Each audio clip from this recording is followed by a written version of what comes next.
Bismillahirrahmanirrahim. Assalamualaikum warahmatullahi wabarakatuh. Sahabat Syafar rahimakumullah, kami doakan semoga sahabat semua selalu dalam keadaan sehat. Allah mudahkan segala urusannya, serta Allah lancarkan rezeki sahabat. Amin ya rabbal alamin. Sahabat Syafar rahimakumullah, sebelum kita melanjutkan video ini, dimanapun sahabat berada saat ini, mari sejenak kirimkan doa terbaik untuk saudara-saudara kita di Palestina dan bagi para seluruh syuhada yang gugur berjuang di negeri para nabi. Bismillahirrahmanirrahim. Allahumma ghfir lana walil mu'minina wal mu'minat wal muslimina wal muslimat wa alif baina qulubihim wa aslih dhata bainihim wansurhum ala aduwika wa aduwihim. Ya Allah, ampunilah dosa-dosa kami dan dosa orang mukmin dan mukminat, muslimin dan muslimat. Damaikanlah di antara mereka, tolonglah mereka untuk mengalahkan musuhmu dan musuh mereka. Sahabat, berbicara mengenai bangsa Yahudi, maka akan terlintas di benak kita mengenai keberadaan Bani Israel. Bani Israel memiliki kisah yang cukup terkenal dan sering disebutkan dalam Al-Quran.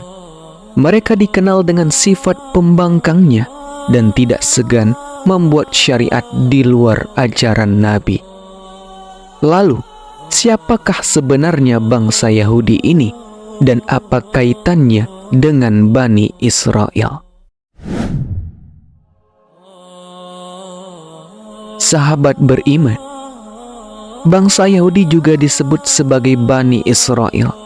Julukan ini disematkan kepada Nabi Yakub alaihissalam. Beliau dikenal dengan sebutan Israel yang berarti kekasih Tuhan. Bangsa Yahudi menganggap julukan itu sangatlah terhormat dan derajat mereka lebih tinggi ketimbang bangsa-bangsa lainnya. Berdasarkan garis keturunan, bangsa Yahudi ini dinisbatkan pada salah satu dari 12 orang anak Nabi Yakub alaihissalam yang bernama Yahuza. Sedangkan anak lainnya bernama Rawabin, Sami'un, Lawiyah, Badzakir, Zambalan, Yusuf, Benyamin, Za'ad, Ashir, Dana, dan Naftaliyah. Mereka merupakan anak dari 4 orang istri Nabi Yakub alaihissalam. Dan jika kita tarik ke atas, Nabi Yakub alaihissalam adalah salah satu dari putra Nabi Ishak alaihissalam. Nabi Ishak sendiri merupakan putra dari Nabi Ibrahim alaihissalam dari jalur Siti Sarah. Dan ia memiliki saudara tiri dari Nabi Ismail alaihissalam yang lahir dari rahim Siti Hajar. Dalam perjalanan panjangnya, bangsa Yahudi pernah melewati fase eksodus atau perpindahan besar-besaran. Penyebabnya, mereka diusir dari sejumlah tempat yang mereka diami. Pengusiran pertama terjadi setelah Raja Nebukadnezar, seorang raja di Babilonia, menghancurkan Yerusalem pada tahun 585 sebelum Masehi.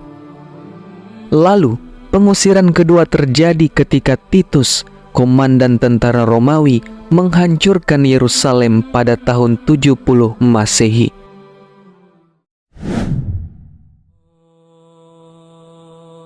Bangsa Israel dikenal licik di sepanjang zaman. Omongan mereka juga tidak bisa dipercaya lantaran sering berbuat khianat ketika mengadakan sebuah perjanjian. Salah satunya ketika Nabi Musa alaihissalam memerintahkan mereka berdiam diri untuk menunggu Nabi yang sedang menghadap Allah subhanahu ta'ala di Bukit Sinai. Kemudian Nabi Musa sempat meninggalkan pesan larangan agar tidak menyembah berhala selama ditinggal. Nyatanya, mereka malah membuat patung anak sapi yang diprovokatori oleh Samiri untuk membuat patung anak sapi lalu mereka sembah.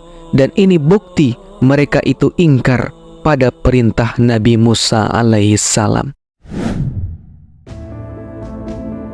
Sahabat beriman, namun di balik perjalanan panjang bangsa Yahudi ini, ada 3 hal yang Allah Subhanahu wa Ta'ala janjikan kepada seluruh bangsa Yahudi, dan 2 sudah terpenuhi, dan tersisa 1 janji lagi untuk bangsa Yahudi. Dan janji itu pasti akan Allah Subhanahu wa Ta'ala turunkan kepada bangsa Yahudi. Lantas, apa saja dari ketiga janji tersebut? Janji yang pertama adalah hukuman kepada bangsa Yahudi. Sikap bangsa Yahudi yang paling menonjol dari diri mereka yaitu sikap meremehkan bangsa lain, sikap pembangkang, serta sikap suka membuat kerusakan di muka bumi. Pernyataan ini bukan tujuan mengada-ngada sahabat beriman, karena Al-Quran sendiri beberapa kali menyebutkan tindak tanduk bangsa Yahudi itu sejak ribuan abad yang lalu. Allah Subhanahu wa Ta'ala berfirman dalam Al-Quran surah Al-Isra ayat 4-5, dan telah kami tetapkan terhadap Bani Israel dalam kitab itu, sesungguhnya kamu Bani Israel akan membuat kerusakan di muka bumi ini 2 kali, dan pasti kamu akan menyombongkan diri dengan kesombongan yang besar.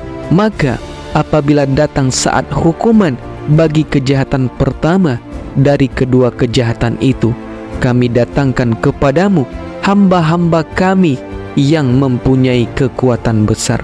Lalu mereka merajalela di kampung-kampung, dan itulah ketetapan yang pasti terlaksana. Bangsa Yahudi melakukan kerusakan pertama setelah ayat itu diturunkan. Kemudian susulan penghancuran datang menimpa mereka tanpa menunggu waktu yang lama.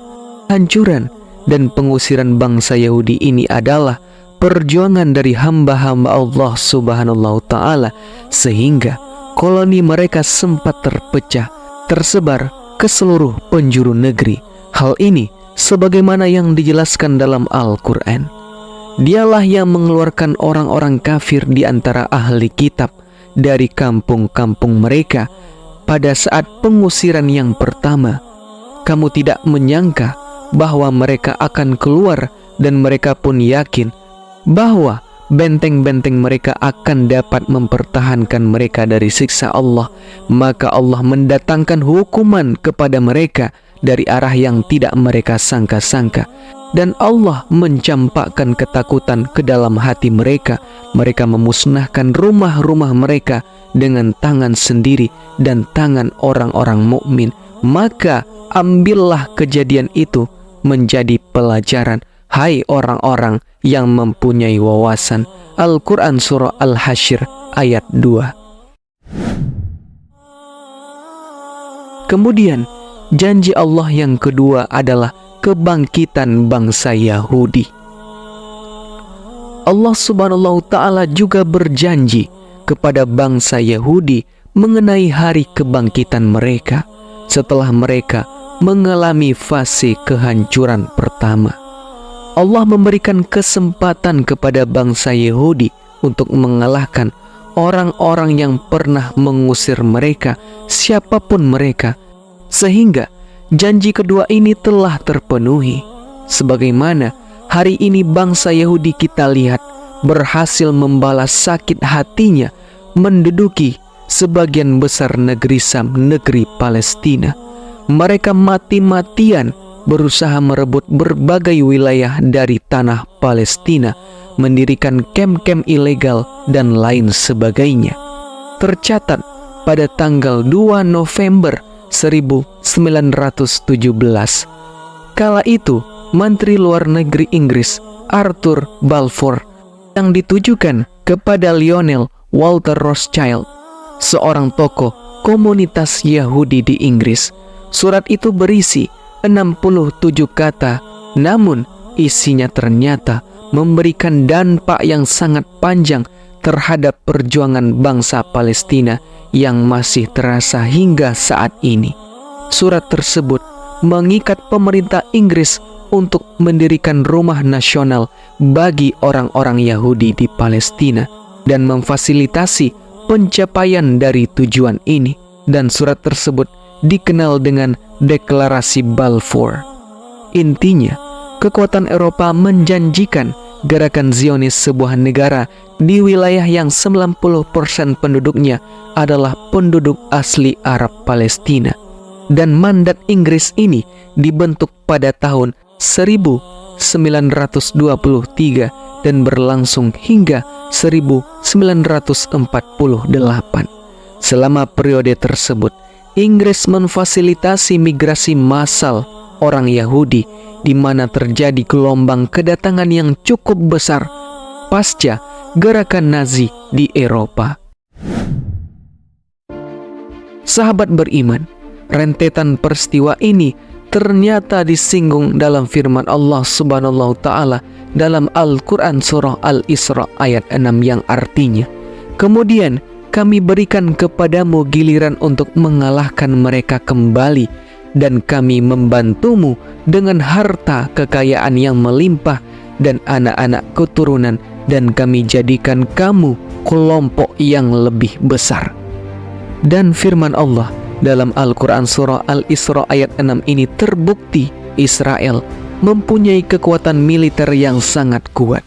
Menurut neraca militer 2023 dari Institut Internasional untuk Studi Strategis atau yang dikenal dengan IISS, Israel mempunyai 1.690.000 lebih personil militer aktif di Angkatan Darat, Angkatan Laut, dan paramiliter, dan sebanyak 465.000 lebih merupakan pasukan cadangan, sementara 8.000 lainnya merupakan bagian dari paramiliter. Sekitar 300.000 tentara Israel kini ditempatkan berjaga di dekat jalur Gaza.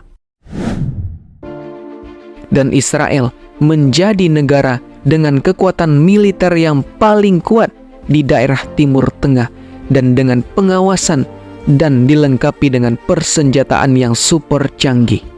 Ditambah lagi negara sekutu yang terlibat aktif membantu di kala situasi genting. Kemudian dari segi perekonomian dan lain sebagainya, Israel pun juga unggul dan jauh lebih unggul ketimbang Palestina.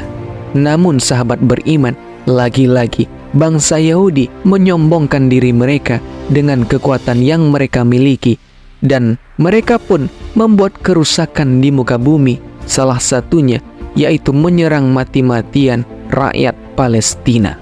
Nyaris seluruh kekuatan militer negara barat mendukung Yahudi, dan mirisnya mayoritas kekuatan militer di negara barat malah mendukung Yahudi. Namun sahabat beriman, perlu dicatat, janji kedua yang sudah terjadi itu tidak akan berlangsung lama, sebab ada satu janji Allah Subhanahu wa taala yang tersisa dan akan datang menghampiri bangsa Yahudi itu sendiri. Lalu, apa janji Allah yang ketiga ini? Dan janji Allah yang ketiga ini adalah kehancuran kembali bangsa Yahudi. Sebagaimana janji pertama dan kedua telah terpenuhi, Allah Subhanahu wa taala tidak akan mengingkari janji ketiga ini. Derita yang dirasakan oleh warga Palestina akan segera dituntaskan. Perbuatan keji yang dilakukan Israel hanya akan mempercepat datangnya hukuman dan murka Allah Subhanahu wa taala. Allah Subhanahu wa taala berfirman dalam Al-Quran surah Al-Isra ayat 7 yang artinya, "Jika kamu berbuat baik, berarti kamu berbuat baik bagi dirimu sendiri. Dan jika kamu berbuat jahat, maka kejahatan itu bagi dirimu sendiri. Dan apabila datang saat hukuman bagi kejahatan yang kedua, kami datangkan orang-orang lain untuk menyuramkan muka-muka kamu. dan mereka masuk ke dalam masjid sebagaimana musuh-musuhmu memasukinya pada kali pertama, dan untuk membinasakan sehabis-habisnya apa saja yang mereka kuasai. Dari ayat tersebut Allah Subhanahu wa Ta'ala memastikan akan melenyapkan bangsa Yahudi dari bumi ini. Maha suci Allah Subhanahu wa Ta'ala telah memberitahukan kepada kaum muslimin akan kembali memasuki Masjidil Aqsa sebagaimana dahulu di masa pemerintahan Umar bin Khattab radhiyallahu anhu yang menaklukkan bumi Palestina. Dan dalam kitab Taurat, Allah Subhanahu wa Ta'ala memutuskan bahwa Bani Israel akan memasuki bumi yang diberkati, yaitu bumi Palestina. Bahkan di sana mereka akan mendirikan sebuah pemerintahan. Tetapi kemudian mereka membuat kerusakan yang besar sehingga menyebabkan Allah menghukum mereka dengan cara mengirim hamba-hambanya yang tangguh. Setelah itu, kerajaan mereka akan binasa, diusir, dan dicerai-beraikan. Hal ini tertuang dalam Al-Quran Surah Al-Ma'idah ayat 21 yang artinya, "Hai kaumku, masuklah ke tanah suci Palestina yang telah ditentukan Allah bagimu, dan janganlah kamu lari ke belakang karena takut kepada musuhmu, maka kamu menjadi orang-orang yang merugi." Sahabat Syafar rahimakumullah, demikianlah pembahasan yang dapat kami sampaikan. Kita doakan semoga perjuangan bangsa Palestina untuk merebut kembali tanahnya Allah kabulkan, dan kita saudara-saudara jauh dari bangsa Palestina, mari kita senantiasa menguatkan doa-doa kita. Semoga doa-doa yang kita lantunkan Allah ijabah dan Allah kabulkan. Amin amin ya rabbal alamin. Subhanakallahumma wa bihamdika asyhadu an la ilaha illa anta astaghfiruka wa atubu ilaik. Sampai bertemu di pembahasan video menarik lainnya. Wassalamualaikum warahmatullahi wabarakatuh.